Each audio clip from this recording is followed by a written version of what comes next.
I was in a project kickoff meeting back in Q1. The Energy Fresh whiteboards, everyone's leaning in, the coffee is actually good. The project lead sketched out the plan, capped his pen, and asked the room, okay, is this the best strategy? It was an invitation. The room came alive. People were brainstorming, challenging, pulling up stats. It felt collaborative, open, and optimistic. Then I was in a review for that same project yesterday, 6 months later. We're over budget, we've missed two major deadlines, and the team morale is, well, it's low. We're sitting in the exact same conference room. The project lead stands up, looks at the same group, and asks the exact same words. Is this the best strategy? The silence was heavy. It landed like a brick. It wasn't an invitation. It felt like an accusation. You could see people's postures change. One person got defensive, another stared at the table. The words hadn't changed, not one syllable. But it wasn't the same question. It wasn't even really a question anymore. It was a social and emotional event. And it made me think, what actually is a question? Okay, let's unpack this. That opening story, I think, highlights something fundamental we see everywhere. The words we use might stay the same, but the meaning, the emotional weight, the social function of those words shifts wildly depending on the environment. Time, context, lived experience. They can turn a neutral inquiry into a really high-stakes accusation. So we're going to dive deep into why this happens, how this dynamic is managed, or maybe more often, mismanaged in organizational life, especially around complex projects. Our mission today is to understand not just what a question asks, but what it is in real time, and how those shifting realities force us to challenge some fundamental assumptions about how we manage work. Yeah, what you experienced there, it moves us instantly beyond just semantics. Semantics is, the dictionary definition, the fixed, literal meaning of words. But your story forces us right into the realm of pragmatics. That's a meaning derived purely from the situation, the social setting, the speaker's intent. And in a high-stakes business environment, honestly, the pragmatic meaning is often far, far more important than the semantic one. That distinction is everything, isn't it? It makes the actual words almost secondary to the social interaction they represent. For the person asking, the words are a tool, right? And the impact of that tool changes entirely based on whether the project is succeeding or failing. Exactly. We should probably detail this pragmatic shift in action. We can use some linguistic concepts here like illocutionary force and perlocutionary effect. Let's stick with your example. Is this the best strategy? At the project inception, the illocutionary force, that's the speaker's underlying intent, is a genuine inquiry, or maybe a request for confirmation. The desired perlocutionary effect, which is the resulting action or feeling in the listener, is to generate collaborative brainstorming, build consensus. The question is basically an open invitation to strengthen the plan. Right. It's saying, let's make this great together. But 6 months later, after missing milestones and burning through the budget, that identical phrase, it carries entirely different social currency. Absolutely. Amid those setbacks, the illocutionary force transforms dramatically. It's no longer an invitation, it becomes a challenge. It's a serious expression of profound doubt, maybe even an implicit accusation. And consequently, the intended perlocutionary effect is equally different. It's provoking defense, forcing an immediate, perhaps panicked reevaluation, or worst of all, assigning responsibility for failure. That question transforms from a search for information into a definitive, potentially damaging social event that instantly changes the whole communication climate in the room. Wow. So the average manager, they need to detect that shift in illocutionary force before they cause damage. But how do we process that change? Is it just emotion, or is there something cognitive going on, a filter? It's profoundly cognitive. That brings us straight to the framework of evolving schemas. Our schemas are mental structures. They're complex networks of preconceived ideas, prior experiences, basically how we filter incoming data and make sense of the world. Crucially, in a high-stakes environment like a project, these mental maps are constantly being modified, sometimes quite violently, by new metrics, failures, external obstacles, or even unexpected wins. So the same question is never filtered through the same schema twice. The context updates our brain's entire operational reality. That's fascinating. So the individual asking or hearing the question is literally not the same person they were 6 months ago. Their mental model of the project's reality has completely changed. Precisely. And we see this vividly in executive decision-making, particularly in, say, volatile global markets. Think of the CEO of a cutting-edge hardware company. When she first asked her R&D team, is this the innovation that will define the market?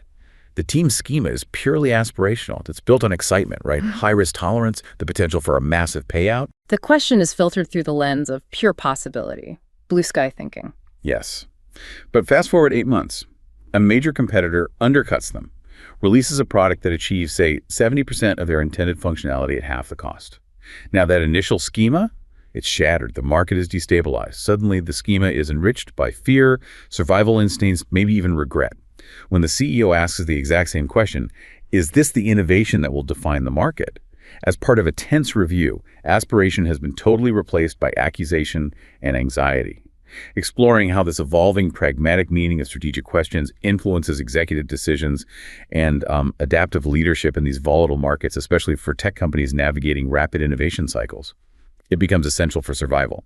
The question is now a gauge of failure, not future glory. So the context acts as the ultimate diagnostic tool. It forces us out of this illusion of repetition. It's not repetition. It's, like you said, cognitive iteration. Yeah. And you call this dynamic the question string. That's right. The question string concept refers to repeatedly posing the same semantic question, the same words, to an evolving cognitive or emotional state. The process forces the mind to constantly reevaluate the query with new information, new feelings, and adjust its pragmatic meaning. And this is vital not just in human interaction, but also in things like advanced information processing. Okay, let's apply this to a functional business problem. Maybe something like the complexity that arises even in standard customer support systems for a global software as a service provider. Let's say a client keeps submitting the identical query, report generation failed. Right. The fixed semantics, the words themselves, are almost meaningless without context. At 9 a.m., filtered through maybe an administrative schema, the pragmatic intent is likely, hey, I encountered a low priority bug, please queue it up for fixing. Pretty standard stuff. But the identical words submitted repeatedly at 4:00 p.m., then 4:30 p.m., then 4:45 p.m., that context, the time pressure, the repetition, maybe the user's history of previous urgent issues, instantly shifts the pragmatic intent. The user's operational reality is changing rapidly. The question is implicitly asking something much bigger, like, is my entire business about to fail because of this critical outage? Exactly. And investigating how advanced natural language processing models, using things like contextual embeddings, can be engineered to dynamically interpret this evolving pragmatic intent. Well, it's now a core requirement for diagnostic accuracy in modern support systems. These systems can't just look at the last instance of the query. They absolutely have to use temporal analysis, repetition frequency, user history, the full question string, to measure the force and the emotional weight, the pragmatics, behind those unchanging words. That allows them to accurately prioritize the user who is genuinely in crisis versus the user just reporting a minor, non-urgent issue. Okay, so if a simple question is this fluid, this dynamic, this incredibly dependent on context, shouldn't the rules and processes we use to manage the complex work meant to answer those questions also be dynamic? This really forces us to challenge the fundamental rigidity we often see in traditional project management, doesn't it? And here's where it gets really interesting. We move from linguistics and cognition into organizational theory. The traditional, conventional view of project management, or PM, especially in fields like engineering and construction, has long been structured around this metaphor of the organization as machine.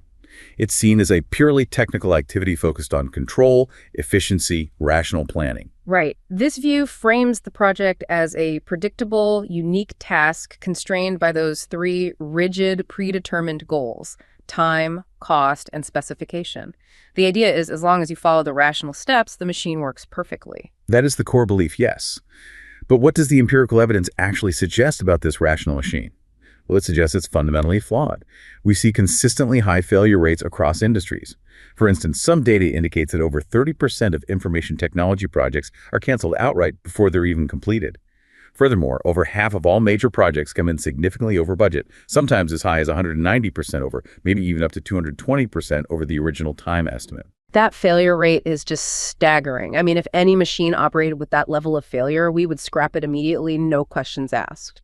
This scale of failure really compels us to move beyond that purely technical perspective. We have to shift our lens from the idea of the organization as machine towards the sense-making frame. Okay, this feels like a critical pivot. Tell us more about the sense-making frame. What does that entail? Well, the sense-making frame argues that project management should be understood less as a rigid set of rules and predetermined processes, and more as a dynamic theory and a process of how people construct meaning during their everyday working lives. It shifts the focus away from structural rigidity and towards constant interpretation, negotiation, and adaptation. And this introduces a really critical distinction, one that clarifies why things so often fall apart in meetings.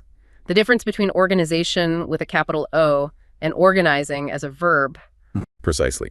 When we talk about organization, the focus is static. It's about structure, rationalism, closed systems, and this underlying belief that you can somehow be prepared for all eventualities.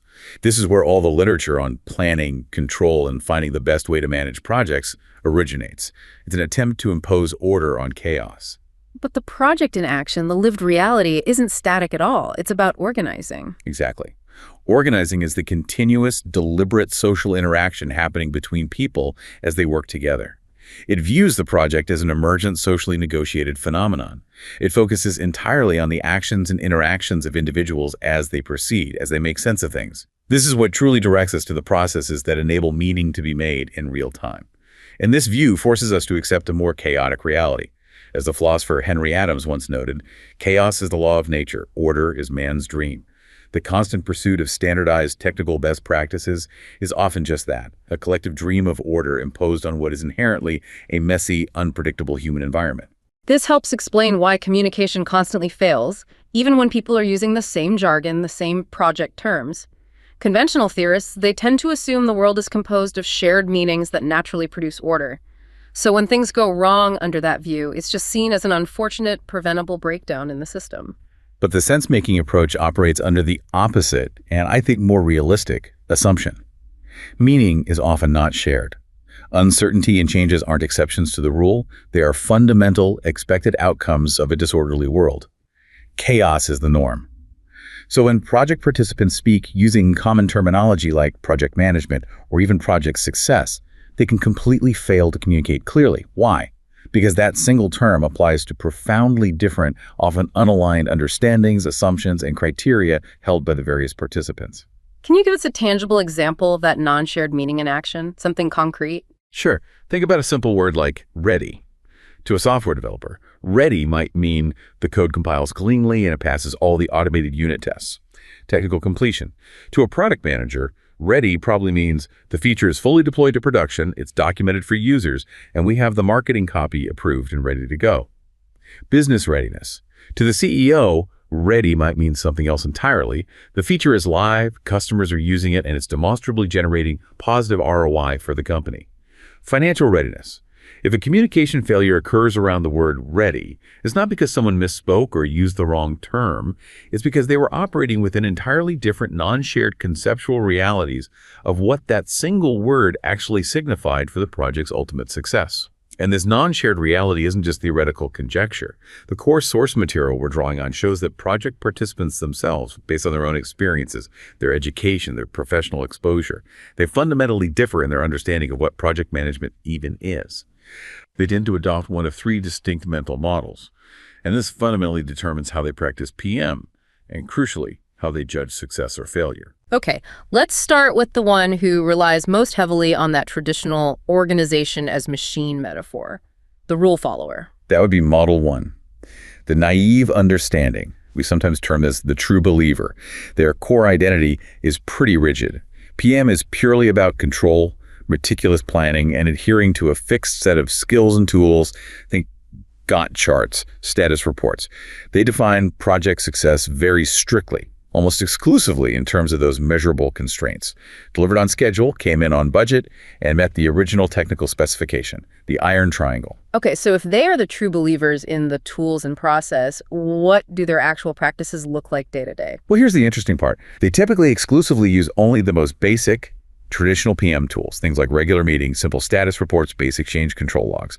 But crucially, they tend to exclude or actively avoid the more sophisticated, rigorous technical tools, the ones that require significant upfront planning, detailed decomposition, and ongoing maintenance. You mentioned tools like critical path analysis, CPM, or detailed work breakdown structures, WRBS. Why would the true believers skip those? They seem core to traditional PM. They often skip them because these rigorous tools demand a level of detail, commitment, and upfront clarity that they often perceive as too much overhead or not practical in the real world. For example, a proper work breakdown structure isn't just a task list. It's a strict, hierarchical decomposition of the total scope of work. It forces the project manager to achieve absolute clarity on every single deliverable and sub-deliverable right from the outset. That deep technical commitment to detail, that initial heavy lifting, that's often what the naive manager avoids. Their sense-making process tends to be primarily belief-driven. They set an initial expectation, commit to it emotionally, perhaps publicly, and then desperately hope reality conforms to that initial belief. And here's the paradox we found in the research, right? They are the ones most likely to be critical of PM theory itself. Absolutely. The true believers, the ones who often only apply the most basic, lightweight versions of the tools, are frequently the most likely individual to criticize project management theory as being too theoretical, overly complex, bureaucratic, or just impractical. They believe fervently in the idea of one right way to manage projects, but they struggle with the discipline required to actually implement it rigorously. They often get stuck in this indefinite cycle of seeking yet another training course or methodology, hoping to find that elusive, simple, silver bullet recipe for success that, frankly, doesn't exist in complex projects. Okay, so that's the true believer. Now, Model 2 sounds like someone who encountered the chaos, realized the machine metaphor was flawed, maybe got burned, and shifted their focus entirely. They focus on managing the people and the politics involved. That's a good way to put it. This is Model 2, the political understanding, or the negotiator. Their core identity revolves around the idea that PM is fundamentally about managing people, navigating intricate organizational complexity, and recognizing the unavoidable reality of power dynamics. They often believe the real difference between success and failure lies not in the precision of the Gantt chart, but in smart strategy versus day-to-day interpersonal tactics. It's about influence. So their toolkit is inherently social and communicative rather than purely technical. Lots of meetings, lots of selling. Precisely. They tend to use modified PM tools. They might substitute formal, detailed planning documents with simpler action plans or high-level timelines, but they rely very heavily on what we call politic PM tools. These are tools focused squarely on managing stakeholder expectations, skillfully negotiating agreements, and most importantly, selling the project approach, and ultimately the perception of the outcome. Formal tools, like status reports, often become just a facade. Their real purpose shifts to communication or legitimation rather than actual tracking or control, and their success criteria reflect this focus. They are people-centered. Success means a happy client, low organizational aggravation, minimal conflict, and a positive perception of the project and the team. For them, success is something to be actively advertised and sold to stakeholders, rather than strictly measured against the original, often outdated goals. Okay, I can immediately see why the true believers, the Model 1 folks, would view them with suspicion. They might see them as manipulative, maybe even dishonest, just trying to cover their posterior. But how does the organization ensure this doesn't just devolve into pure political maneuvering, hiding real problems? That's the central tension, isn't it? The negotiators are indeed often judged quite harshly by others, sometimes labeled as political animals, precisely because they tend to neglect the technical hard planning and tracking side of PM. Their sense-making process is almost purely action-driven. They focus on generating commitment, often by trading off deep deliberation for quick implementation, getting things moving. Then, crucially, they work hard to manipulate the organizational understanding of events after the fact. They form coalitions, they strategically advertise small wins or positive milestones, and they actively construct a narrative, a story, in which the project, regardless of the initial metrics, is ultimately framed as a success because the powerful stakeholders perceive it to be so. It is inherently a management of perception. Okay, that makes sense. Finally, we arrive at the third model. This sounds like the rarer, perhaps more idealized, holistic approach, the one that aims to use both the head, the technical side, and the heart, the people side. Exactly. This is Model 3, the sophisticated understanding, which we call the balancer. This represents a more comprehensive, nuanced view that recognizes the inherent complexity of projects and successfully balances the technical rigor valued by the naive model with the organizational awareness and political sense of the political model. They accept that projects are fundamentally human activities, impacted pretty much equally by people, tasks, unpredictable chance events, and completely unexpected consequences. They embrace the messiness.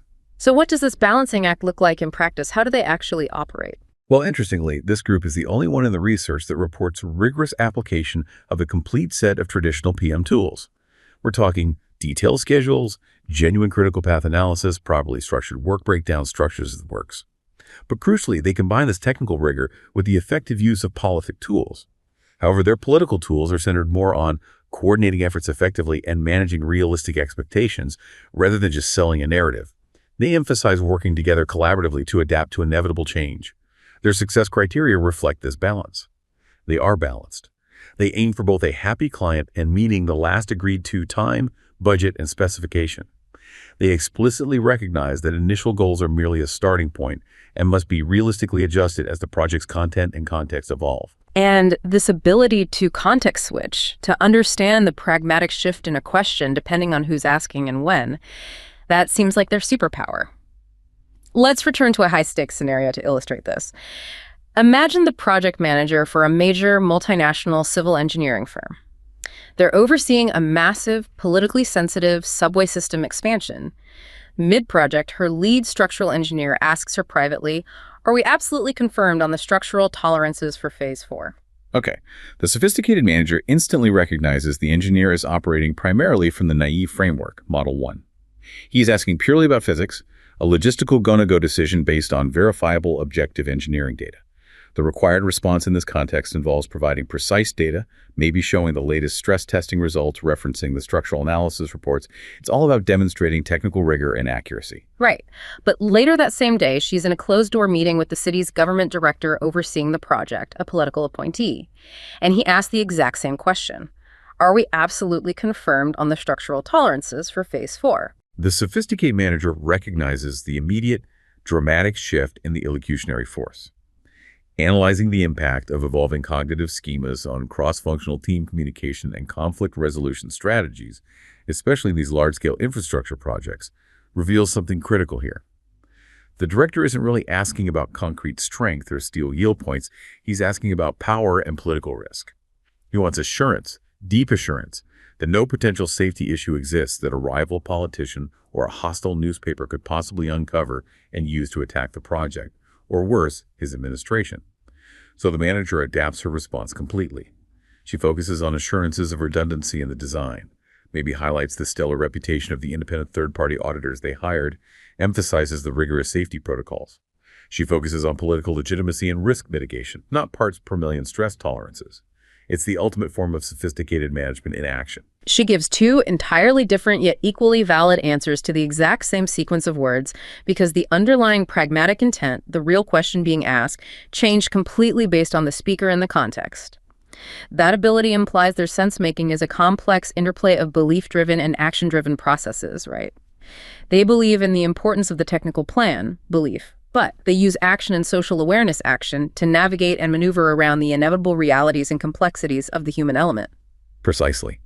And this realization that there are these three fundamentally different conceptions of PM in play within the same organization, sometimes even within the same project team, each viewing success through a radically different lens.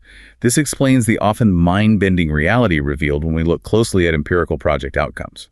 Because if success is ultimately determined by the schema, the model you're using to judge it, then you can absolutely have a situation that looks like a technical failure by the numbers, but is socially and politically deemed an overwhelming triumph.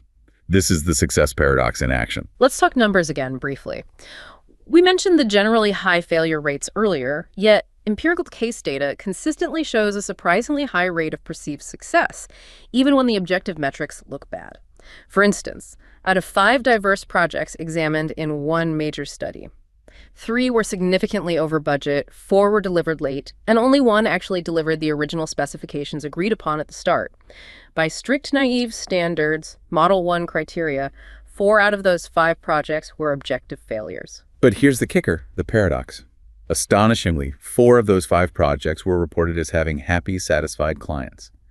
And, maybe even more surprisingly, many were judged highly successful by the project participants themselves, the people who lived through the overruns and changes. This clash, this tension between objective metrics and subjective judgment, is perfectly encapsulated in the story of the Dow Computer Facility Project A in the study. Let's detail that one a bit. Okay. Project A was, by almost any traditional standard, a textbook failure. It finished 4 months late, it was significantly over budget, and the technical specifications changed constantly, almost continuously throughout the build process. The final product delivered was fundamentally different from what was described in the original scope document. However, despite all that, the client satisfaction was rated as high. Now, internally, within the consulting firm managing the project, this caused immediate conflict during the post-project judgment phase. One manager, operating purely from a naive standpoint, Model 1, initially rated the project a distinct failure. His judgment was based strictly on the process criteria. It missed time targets, it missed budget targets. Simple as that. But the happy client, which is the ultimate gold standard for the political manager, Model 2 really complicated that straightforward judgment, didn't it? It absolutely did. Another participant, perhaps someone operating more from a political or even a sophisticated framework, Model 2 or 3, rated the exact same project highly successful.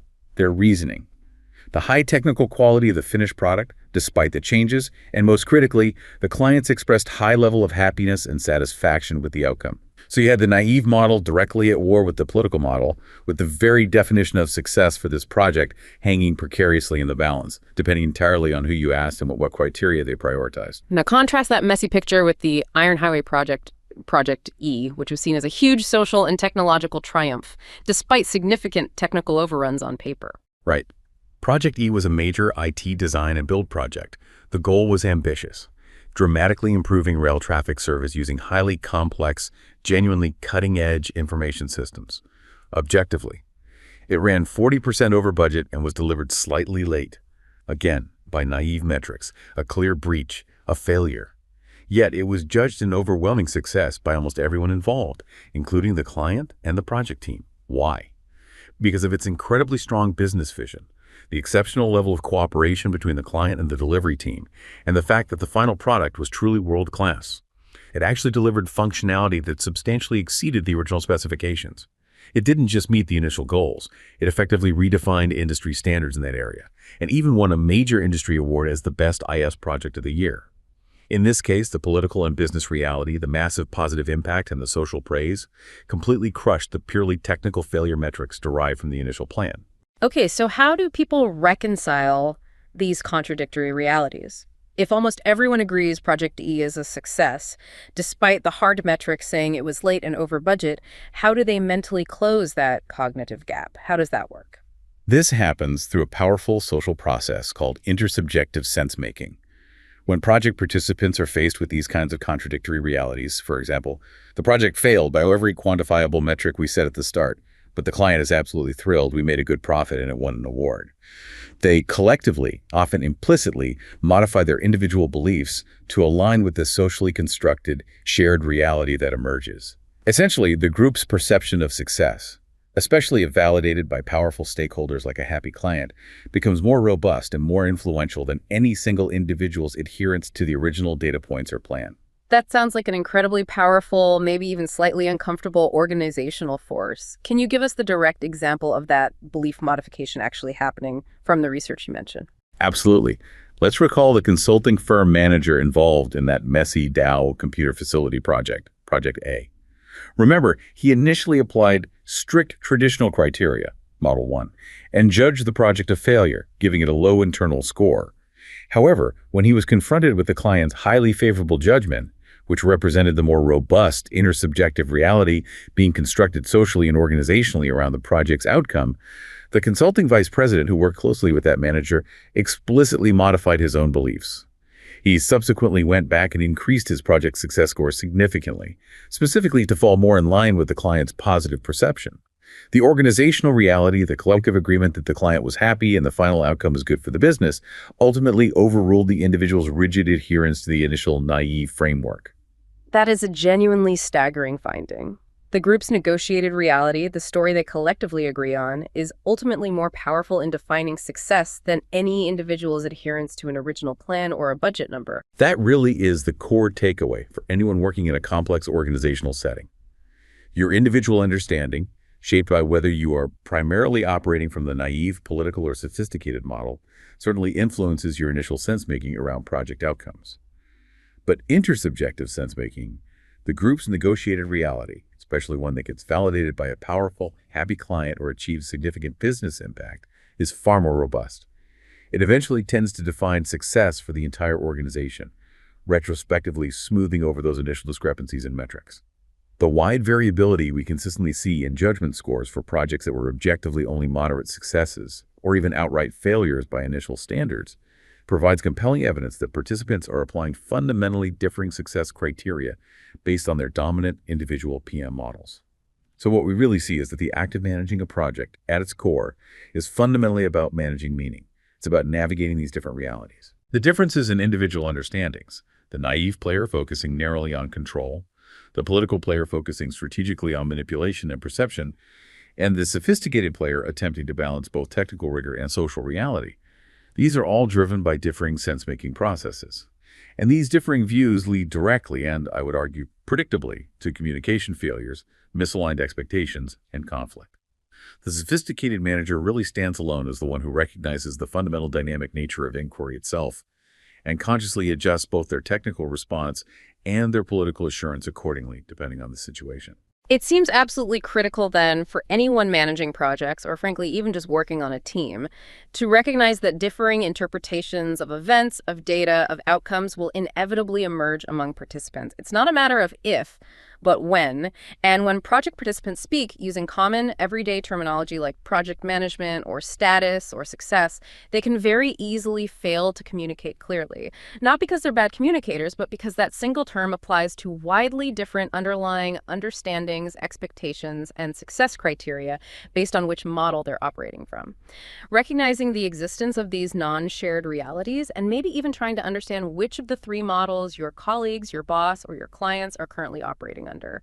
That seems like the first essential step toward reducing communication failures and starting to solve this really pervasive, often invisible organizational problem.